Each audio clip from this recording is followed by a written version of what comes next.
Team India कॅप्टनचं announcement झाल्यानंतर तुम्ही एक दिवस नॉर्मल होता की ओके ठीक आहे झालं वगैरे हे ते, पण कॅप्टन झाल्यानंतर लाईफ काही चेंज झाली आहे का? मैम पैसे थोड़ी ना मिला। खेळण्याचा निर्णय घेतला, तुमच्या घरच्यांची रिॲक्शन काय होती? एक साल तो 6 महीने मैंने किसी को बताया नहीं कि मैं खेल रही हूँ। तू गप्प बस, तुला त्यातलं काय कळतंय? तू मुलगी आहेस, मोजकं हस, नीट बस. चूल आणि मूल हेच आयुष्य आहे तुझं. शिकून काय करायचंय तुला? खरंच तर सांभाळायचंय. पण आता हे बोलणं थांबणार. प्रत्येक महिला खरं आणि ठाम बोलणार. तिचा आवाज दाबला नाही जाणार. तिचं असामान्य कर्तृत्व ती मानिनीवर मांडणार, कारण मानिनी म्हणजे तुम्ही साऱ्याजणी. होय, मानिनी शक्ती म्हणजेच महिला शक्ती. माणसाच्या अंगात जिद्द असली की ती व्यक्ती काहीही करू शकते, हे आपण आजवर अनेकदा ऐकलेलं सुद्धा आहे आणि पाहिलेलं सुद्धा आहे. तुम्हाला आणि मला सर्वांनाच माहिती आहे की खेळामध्ये व्यक्तीला किती डेडिकेशन द्यावं लागतं. कोणताही खेळ जर का आवडीचा असेल तर त्यासाठी दिवस रात्र मेहनत करावी लागते, कष्ट घ्यावे लागतात. आणि असाच एक खेळ आहे तो म्हणजे बास्केटबॉल. बास्केटबॉलसाठी व्यक्ती, बऱ्याच जणांना हा खेळ आवडतो, त्यासाठी ते मेहनतही घेतात. पण आज माझ्यासोबत बास्केटबॉल खेळणारी एक अशी व्यक्ती आहे जिच्याबद्दल फार कमी थोड्या लोकांनीच ऐकलं असेल. ही व्यक्ती आहे, अपंग आहे असं मी सांगेन, कारण की व्हीलचेअरवरती बास्केटबॉल खेळणं हा त्यांनी त्यांच्या जीवनाचा एक भाग करून घेतलेला आहे. आणि याच जोरावरती आज ते आपल्या भारतीय टीमचं, भारतीय संघाचं प्रतिनिधित्व करतात. नवदुर्गा या सेगमेंटमध्ये आज माझ्यासोबत खास बातचीत करण्यासाठी आलेल्या आहेत, त्या म्हणजे गीता चौहान. गीता चौहान यांनी आजवर भारतासाठी अनेकदा नेतृत्व केलेलं आहे. त्यांच्या नेतृत्वामध्ये संघाने जे आहे ती पदकं देखील जिंकलेली आहेत.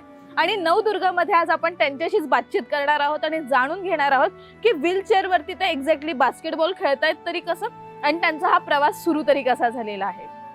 नमस्कार गीताजी, तुमचं माय महानगर मानिनीमध्ये खूप खूप स्वागत आहे. खरं तर नवदुर्गाच्या या सेगमेंटमध्ये मी माझं खरं तर भाग्य समजेन की मला तुमच्यासोबत संवाद साधायला मिळतोय, कारण की आजवर आम्ही अनेक खेळाडू पाहिलेले आहेत ज्यांनी खरं तर खूप चांगल्या पद्धतीने त्यांचा खेळ लोकांसमोर मांडलेला आहे. पण तुम्ही अशा आहात ज्यांचा खेळ खूप फार कमी लोकांपर्यंत गेलेला आहे. आणि आमचा हाच प्रयत्न आहे की नवदुर्गा निमित्त तुमचा हा खेळ अख्ख्या जगासमोर, अख्ख्या लोकांसमोर जायला पाहिजे की तुम्ही या सर्व गोष्टींवरती कशा पद्धतीने मात केली आणि आज तुम्ही भारताचं संघाचं प्रतिनिधित्व जे आहे ते कसं करतात. सुरुवातीला तर मी तुम्हाला हेच विचारेन की कधीपासून एक्झॅक्टली तुमच्या ह्या पूर्ण प्रवासाला आहे ती सुरुवात झाली आणि सध्या नेमकं तुमचं काय मत आहे ते?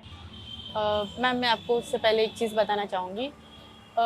हम व्हीलचेयर बास्केटबॉल जो खेलते हैं, जो नॉर्मल लोग जो स्क्वायर में या जो हाइट पे खेलते हैं वही चीज़ हम सेम बैठ के खेलते हैं. तो हमारे में डिफरेंसेस कुछ नहीं होते. हमें व्हीलचेयर पे जो ट्रिपलिंग करनी है, बॉल को आप लेग पे कंटिन्यू नहीं रख सकते हो. 2 पुश कर सकते हो, तो उससे 3rd पुश आपको अलाउ नहीं है. सेकेंड, आपको ट्रिपलिंग करते हुए जाना है. आपको किसी व्हीलचेयर को दूसरे व्हीलचेयर के साथ क्लैश नहीं करना है. सेकेंड, आपको सेम हाइट पे जाके शूट लेना है. तो डिफरेंसेस कुछ नहीं है, बस इतना है कि जो खड़े होके खेलते हैं, हम बैठ के खेलते हैं, तो हमें अपर स्ट्रॉन्ग बहुत होना ज़रूरी है. नहीं तो एंड एज सेम जो उनके लिए रूल्स है वो आपके लिए सेम रूल्स ऑलमोस्ट सेम ही है, बस हमारे व्हीलचेयर्स के हिसाब से थोड़े डिफरेंसेस है. क्योंकि हम किसी को क्लैश करेंगे तो फाउल होगा. हमें स्पीड में जाना है, बॉल को ट्रिपलिंग करना है, पुश भी करना है ओके. और जाके कट मार के शॉट भी लेना है. तो आपका जो ये पूरा जर्नी वो एग्जैक्टली मैं जानना चाहती हूँ कि एग्जैक्टली कैसे स्टार्ट हुआ था? 2017 में मैंने बास्केटबॉल स्टार्ट किया था. मेरी एक फ्रेंड है रवि करके उत्तराखंड से, उन्होंने गाइड किया मुझे कि बॉम्बे में टीम स्टार्ट हो रही है, अब जाके मिलो और देखो. तो थोड़ा ऑकवर्ड था क्योंकि मैंने मेरी पूरी लाइफ में स्पोर्ट्स कभी खेला ही नहीं, आइडिया ही नहीं, नॉलेज ही नहीं. और पैरा स्पोर्ट्स तो आप भी जानते हैं, अभी लोग जानते हैं, पहले तो बिल्कुल ही नहीं. 2017 में तो 0 नॉलेज था, क्योंकि अवेयरनेस ही नहीं है. राइट. तो इस चीज़ को अवेयरनेस करने के लिए गवर्नमेंट को, सरकार को बहुत कुछ करना चाहिए, बट अभी भी वो जो एक होता है वो अवेलेबल नहीं है फिलहाल. ओके. जब मैंने स्टार्ट किया तो हमने हाजी अली है ना, वहाँ पे डिसेबिलिटी का एक रिहैब है. उस रिहैब के बैक साइड में एक छोटा सा प्लेस था. हम लोग कुछ लोग मिले और हमने वहाँ से स्टार्ट किया. तो ग्राउंड भी बैड कंडीशन में था. हॉस्पिटल वालों ने हमें परमिशन तो दे दी, हम प्रैक्टिस करने लगे. हमारे पास व्हीलचेयर्स भी नहीं होती थी. सो व्हीलचेयर्स नहीं होने की वजह से एक रीज़न ये था कि हम हॉस्पिटल की व्हीलचेयर को ही यूटिलाइज करते थे. हॉस्पिटल की व्हीलचेयर आप जानते हो कितना बैड कंडीशन में होता है, आप खुद पुश कभी कर नहीं सकते हो, कोई पुश करने वाला चाहिए. और स्पोर्ट्स व्हीलचेयर पे खेलना इजी नहीं था क्योंकि हमारे पास पैसे नहीं थे, हमारे पैसे नहीं, ग्राउंड नहीं, मतलब ऑलमोस्ट जीरो कंडीशन पे थे हम जब हमने स्टार्ट किया। तो बट धीरे धीरे कोचेस ने बताया कि हमें खेलना है, हमें आगे बढ़ना है, तो मैंने भी ज्वाइन कर लिया कि लाइफ में शायद कुछ नया होगा, खेलने मिलेगा, तो मैंने स्टार्ट कर लिया। बट जो बचपन से मुझे खेलने नहीं मिला, मैं छोटी थी ना, तो आम बच्चों को खेलते देखा मैंने बस, फिर मैं एक ही जगह पे बैठ के देखना उनको, बस उतना ही था। तो जब खेलने का मौका यहाँ मिला तो मैंने मेरा पूरा एफर्ट, पूरा पैशन उसमें डाल दिया, और पैशन मेरा इतना खुल के आया कि बास्केटबॉल मेरे लिए बहुत वैल्यूएबल चीज़ है आज मेरी लाइफ में। स्पोर्ट्स उन्होंने मेरी लाइफ चेंज किया है। मेरी आज जो रिस्पेक्ट घर वाले या बाहर वाले नहीं देते थे, आज मैंने स्पोर्ट्स से कमाया है। सो वो है कि जब स्टार्ट किया और व्हीलचेयर्स नहीं थी, तो 35,000 की 40,000 की व्हीलचेयर्स अवेलेबल थी, हमारे पास पैसे थे नहीं, सो हम कैसे करते थे। तो ये होने की वजह से हमने हॉस्पिटल की व्हीलचेयर को यूटिलाइज किया, धीरे धीरे खेलते गए। 2017 में हमने पहला नेशनल्स खेला हैदराबाद में, एक भी मैच जीते नहीं। मैंने मेरी पूरी लाइफ में इतने डिफरेंटेबल पीपल कभी नहीं देखे थे जितना मैंने वहाँ पे हैदराबाद में देखा। सारे मैचेस ऑलमोस्ट हार चुके थे, बट उस चीज़ के बाद से मेरा एक पैशन ऐसा उभर के आया कि नहीं, अब जीतना है हमें। और उस दिन से 2018, 2019 और 2023 आफ्टर लॉकडाउन के बाद एक भी नेशनल नहीं हुआ, 2023 में हुआ। तो 18, 19 और 23 में हमने नेशनल्स में Maharashtra men's women's both of gold medallist national level. मुझे ये जानना है, जो आपकी डिसेबिलिटी है वो अभी है या बचपन से आप पहले से ही ऐसे, मतलब वो स्टोरी में मुझे जाननी है कि एग्जैक्टली क्या है वो। एक्चुअली मैं बचपन में तो चलती फिरती थी, 5-6 साल की एज में मुझे फीवर आया काफ़ी, डॉक्टर ने मुझे इंजेक्शन दे दिया, उसमें वो भी कोई गलत इंजेक्शन दिया था, उस वजह से मुझे पोलियो हो गया। तो जब पोलियो हुआ तो मेरे फैमिली को पता नहीं चला, मॉम डैड को, कि मुझे कुछ हुआ है। मैं 1 महीने तक वॉक नहीं कर रही, तब उनका ध्यान गया कि मुझे कुछ। तो सडनली जब डॉक्टर के पास लेके गए तो काफ़ी देर हो गया।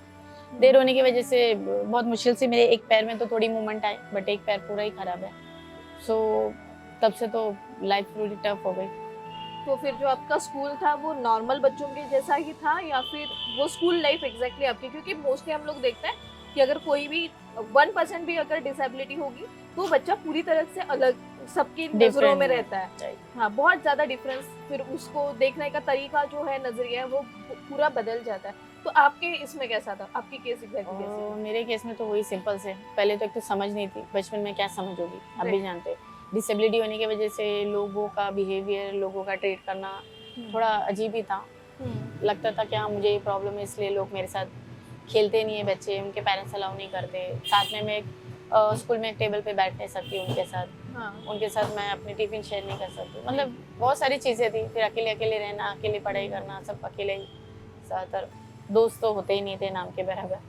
तो ये सब चीज़ें आई, बट जैसे जैसे स्कूल कंप्लीट हो गया।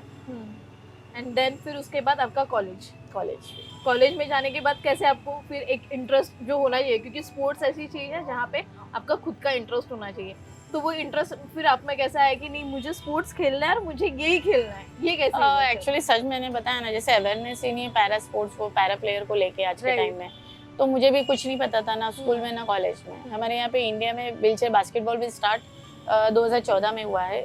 चेन्नई में एक मैम है माधवी लता करके, उन्होंने स्टार्ट किया था। वो खुद एक डिफरेंटेबल पीपल है। तो अदर कंट्री में आप देखेंगे तो बहुत सारे स्पोर्ट्स है वो भी पैरा के लिए। उनको इनफैक्ट उनकी गवर्नमेंट सपोर्ट कर रही है, उनके क्लब सपोर्ट कर रही है, उनको मंथली खेलने का पे मिलता है। वो सबसे बड़ा सपोर्ट है। हमारे यहाँ तो हर चीज़ 0 लेवल पे है। हमें खुद भी हमें कुआं भी खुद खोदना है, रस्सी भी डालना है, पानी भी निकालना है और पीना भी है। तो यहाँ पे चीज़ें ये है कि हमें खेलना भी है, हमें स्पॉन्सर भी ढूंढना है। हमारे पास ग्राउंड नहीं है खेलने के लिए, हमारे पास फैसिलिटीज़ नहीं है, मतलब हमें आगे भी बढ़ना है, तो भी हम पीछे इन सब चीज़ों की वजह से है। आप देखिए 2018 से हम कलिना मुंबई यूनिवर्सिटी में प्रैक्टिस करते थे, पर जनरली आज प्रैक्टिस हमारा बंद है, लास्ट 1 साल हो गया। तो इलेक्शन के लिए कलिना यूनिवर्सिटी उन्होंने लिया था, गवर्नमेंट का जो इलेक्शन बीच में हुआ, उसके बाद से हमें दे ही नहीं रहे। हम कंटिन्यू उनको लेटर डाल चुके, अपील कर चुके कि हमें सपोर्ट कीजिए। अब ऐसा नहीं कि आप विदाउट सपोर्ट कैसे हम आगे बढ़ेंगे, आप बताइए ना। हमें हमारी सरकार को तो सपोर्ट करना पड़ेगा ना। हमारे लोग ही हमें अपने सपोर्ट नहीं करेंगे तो कैसे बढ़ेंगे? म्हणजे खरं बघायला गेलं तर ह्या ज्या महिला आहेत, म्हणजे गीता मॅम सारख्या आणखी काही महिला आहेत ज्या आपल्या भारताचं प्रतिनिधित्व करतात, आपल्या भारताचं नाव एका वेगळ्या उंचीवर नेऊन ठेवतात, पण त्यांना सरकारकडून ती एक मदत नाहीये। ह्या प्रश्नाकडे तर मी येणारच आहे, पण त्याच्या आधी गीता मॅम, प्रश्न असा आहे की तुम्ही बास्केटबॉल खेळायला लागलात, डिसेबिलिटी असून सुद्धा, अपंगत्व असून सुद्धा तुम्ही ह्या क्षेत्रामध्ये आलात, पण आत्ताच्या क्षणाला तुम्ही भारताचं प्रतिनिधित्व करताय. भारताचं प्रतिनिधित्व करणं ही खूप छोटी गोष्ट नाहीये, ही खूप मोठी गोष्ट आहे. कारण की ह्या देशाचं प्रतिनिधित्व करणाऱ्या व्यक्तीची ओळख एक नेहमी वेगळी ओळख राहिलेली आहे, जी ओळख आजवर यांना कधीच मिळालेली नाहीये. तर याच्याबद्दल काय सांगाल की भारताचं प्रतिनिधित्व तुम्ही एक्झॅक्टली कधी करायला लागलात आणि तुमची निवड ह्यामध्ये कशी झाली? मैम एक चीज़ मैं आपसे शेयर करूँगी. मेरा एक्चुअली खुद का बचपन से सपना था कि मैं फ़ौज में जाऊँ, अपने देश के लिए कुछ करूँ. तो देश तो अपना है, तो करना तो खुद ही है. सो जब मुझे मौका मिला स्पोर्ट्स के थ्रू, तो मेरे लिए बहुत बड़ी बात है. मैं देश के लिए, आप जब अदर कंट्री में जाते हो ना इंडिया को रिप्रेजेंट करने के लिए, उस वक्त जब हमारा राष्ट्रगान होता है ना, वो एक अलग माहौल होता है. देश के अलावा कुछ नहीं सोचता, ना फैमिली, ना दोस्त, ना कुछ नहीं, बस हमारा दोष. और देश हमारे लिए उतना इम्पोर्टेंट है कि हम कब अपने देश के लिए गोल्ड मेडल लेकर आए, कब हमारे देश के लिए कुछ कर देगा. बस ये लाइफ में एक चीज़ तो ऐसा करना है कि बस कि हाँ हमने अपने देश के लिए कुछ किया, हमारे इंडिया के लिए कुछ किया. मेरे दिल में वही है. मैं आज इंडिया टीम के कैप्टन हूँ और महाराष्ट्र टीम के भी कैप्टन हूँ. मैं कोशिश कर रही हूँ मैं खुद अकेले आगे नहीं बढ़ूँ. मेरे टीममेट जो मेरे कलीग्स हैं, जो उनको भी आगे लाने की कोशिश करती हूँ. उनको भी इंडिविजुअली लेवल पे जो सपोर्ट मैं कर सकती हूँ फाइनेंशियली. मैं भी फाइनेंशियली स्ट्रांग नहीं हूँ, बट मुझसे जो भी बन पड़ता है, कोई किसी को स्पॉन्सरशिप के लिए हेल्प, किसी को पोस्ट ट्रेडिंग, जो भी वॉटेवर, किसी को व्हीलचेयर की रिक्वायरमेंट, जो भी मैं हेल्प कर सकती हूँ. हम बास्केटबॉल खेलने के साथ साथ इंडिविजुअली गेम भी खेलते हैं. मैं एक नेशनल लेवल एथलेटिक प्लेयर हूँ. मुझे अब लास्ट 2021 से मैंने स्टार्ट किया था. उसमें मैंने नेशनल लेवल पे भी एथलेटिक में 2 गोल्ड 2 सिल्वर है. अभी रिसेंटली खेलो इंडिया हुआ था. राइट. खेलो इंडिया में भी मेरा 1 गोल्ड और 1 सिल्वर है. वाओ. वहाँ पे भी हमारे स्टेट के जो ऑफिस मतलब जो कोचेस आए थे, हाँ. उन्होंने बताया कि हमारी सरकार ने अनाउंसमेंट किया है 1 गोल्ड के ऊपर 5 लाख, सिल्वर पे 3 लाख और ब्रॉन्ज पे 2 लाख. अनाउंसमेंट तो होके गया, क्योंकि जब भी खेलो इंडिया का अवेयरनेस चल रहा था, इतना था दिल्ली में, सब स्टेट ने उनको अपने अपने प्लेयर को कुछ ना कुछ तो दिया. हम बहुत खुश थे कि हाँ हमारे लिए भी अनाउंसमेंट हुआ है. पर आज 10 महीना हो गया है. जनवरी में दिसंबर में टूर्नामेंट हुआ था. तो जो अनाउंसमेंट होने के बाद आज तक 1 रुपया नहीं मिला.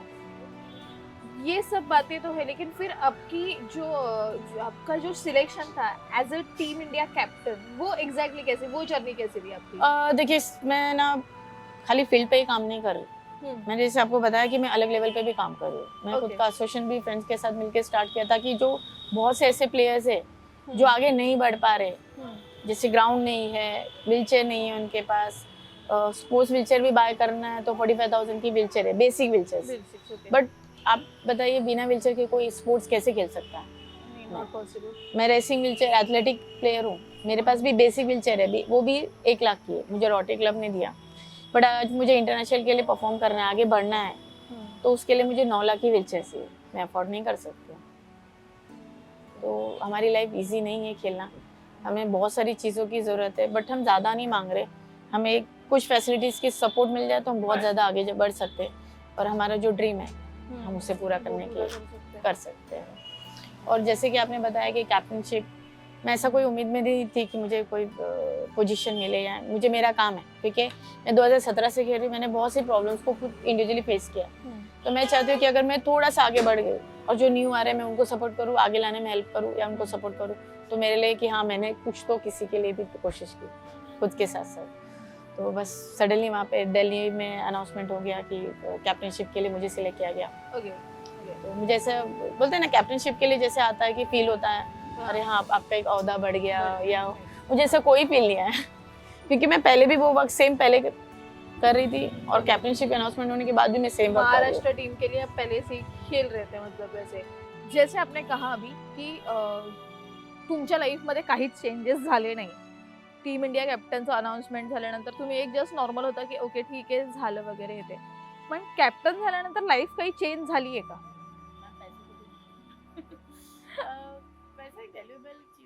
राइट.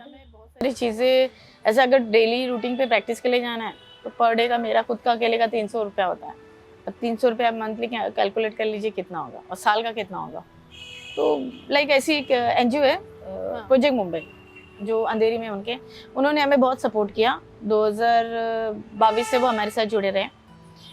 उनका एक बेस्ट सपोर्ट था कि बहुत से ऐसे प्लेयर्स है जो थाना में रहते हैं, जो चर्ची गेट में रहते हैं, कोई भाईंदर में रहता है, तो उनका जो एक्सपेंस है वो डबल टिबल होता है, पर डे का 1200 से 1500 रुपये।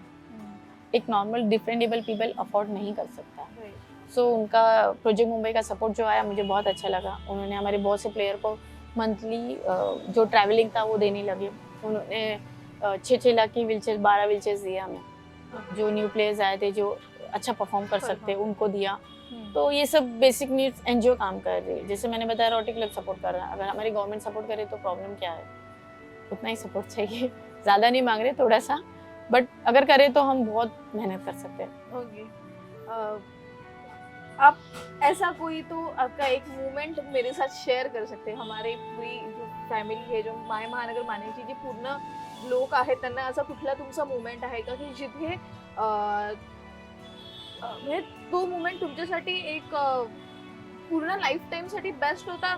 आयदर तुम्ही त्याच्यातून खूप काही शिकलेला आहात, असा काही मोमेंट आहे का? कारण की व्हीलचेअर वरती बसून बास्केटबॉल खेळणं, जसं तुम्ही सुरुवातीलाच सांगितलं की खूप जास्त रूल्स असतात, कंटिन्यू तुम्ही बॉल तुमच्या लॅपवरती ठेवू नाही शकत, तुमची अप्पर बॉडी जी आहे ती तितकी स्ट्रॉंग असावी लागते. सो हा संपूर्ण खेळ खेळताना तुम्हाला एक्झॅक्टली कोणते प्रॉब्लेम फेस करावे लागतात? मे बी हे प्रॉब्लेम नसतील, जे आमच्या नजरेतून प्रॉब्लेम वाटत असेल की अरे यांना किती त्रास होतोय, किंवा आयदर असा एखादा मुवमेंट की तुम्ही तुमच्या लाईफमध्ये तो कधीच विसरू नाही शकणार बास्केटबॉल खेळतानाचा? हमारी लाइफ में आपको प्रैक्टिकली चीज़ें बताऊँ तो हमारे लिए एक्सेसिबिलिटी बहुत इंपॉर्टेंट है। राइट. जैसे कि आपने हमें यहाँ पे शूट के लिए बुलाया, यहाँ पे एक्सेसिबल नहीं है। आपके ऑफिस में बैठ के करना था, बट वहाँ पे भी एक्सेसिबल नहीं है। बहुत सी ऐसी जगह पे हम खुद से जाना भी चाहेंगे तो सोचना पड़ता है, पहले वहाँ फ़ोन करके पूछना पड़ता है एक्सेसिबल है या नहीं है। तो ये बहुत सारी चीज़ें, जैसे मैंने बताया मुंबई यूनिवर्सिटी हमारे लिए पूरी तरह से एक्सेसिबल है, तो हम इजीली खेलते हैं और खुद पर डिपेंडिंग रहते हैं। वहाँ जाके आप मुझे ये दीजिए, आप मुझे वो ला के करके दीजिए, वो निकालिए, नहीं, हम खुद करते हैं। तो ये हमारे लिए होना बहुत ज़रूरी है। हम अभी मेरा बैंक है खुद का, जन कल्याण बैंक। 2019 में मैंने वहाँ पे अप्लाई किया था कि वहाँ पे रैंप नहीं है, 5 साल बाद रैंप बना है, क्योंकि 3 से 4 बार मैंने वहाँ पे लेटर्स दिए। उनका थॉट क्या रहता है, मोस्टली एक जनरली सबका थॉट ये है कि आप अकेले आते हो तो आपके लिए रैंप क्या बनाओ, ये मेंटेलिटी है लोगों की। अगर आप अकेले ही सोचेंगे तो फिर कैसे होगा? तो लोग, अभी मुझे कहीं जाना है तो हम पहले पूछते हैं ना कि हाँ आप कैसे मैनेज कर सकते हैं, वहाँ जा सकते हो, लिफ्ट है, अगर नहीं है तो फिर वो जो इंफ्रास्ट्रक्चर है ना अपना, वो डेवलप ही नहीं होगा तो हम कहाँ से डेवलप होंगे? फिर बहुत से ऐसे लोग घर से निकलते ही नहीं है, डिपेंडेबल पीपल, कि अरे अगर वो खुद से निकलेंगे तो उनके साथ एक पर्सन चाहिए, उनके एक पर्सन चाहिए, तो 24 घंटा हमारे साथ कोई रह नहीं सकता ना। स्पोर्ट्स एक बहुत इम्पोर्टेंट है कि हमको खुद पर डिपेंडिंग करता है। हम खुद में पूरी दुनिया अकेले घूमते हैं। मैं आज तक मेरी कोई टूर्नामेंट में मेरी फैमिली या मेरे घर वाले नहीं हैं। पहले मॉम को स्पोर्ट्स में पहले डर लगता था, मैं कैसे जाऊंगी, कैसे मैनेज करूंगी, बट स्पोर्ट्स में आने के बाद ये चीज़ें ऐसी हो गई कि मैं आज मम्मी फ़ोन नहीं करती, देखिए अभी टाइम क्या हो रहा है, फ़ोन नहीं है उनका, क्योंकि पता वो आ जाएगी कहाँ जाएगी।